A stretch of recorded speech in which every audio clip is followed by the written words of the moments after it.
cancellare con un tratto di penna la forma di prevenzione più importante come lo screening dei nevi e farlo ad agosto e scaricare la responsabilità sul governo romano, che poi peraltro è sempre di centrodestra, ci sembra un atteggiamento irresponsabile e anche ingeneroso nei confronti dei bisogni sanitari della nostra regione. Opposizioni all'attacco della regione dopo che la mappatura dei NEI è diventata a pagamento perché non più prevista tra le prestazioni a carico del servizio sanitario.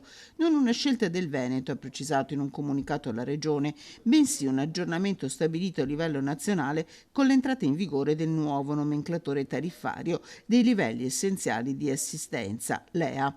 Alla precisazione Vanessa Camani, capogruppo PD in Consiglio regionale, risponde così. I dati del centro del Registro Tumori Veneto dicono che il melanoma alla pelle è il quinto tumore più frequente riscontrato nella nostra regione. Sono dati che sono in continua crescita. Certamente è necessaria la prevenzione, cioè la cura personale della pelle nell'esposizione al sole, ma è evidente che soprattutto per le regioni del nord, con un fototipo chiaro, con la pelle chiara, eccetera, questa patologia inizia ad essere oggettivamente molto presente tra la popolazione. Nessuna riduzione delle visite dermatologiche, precisa la Regione, che chiama ancora una volta in causa i medici di base.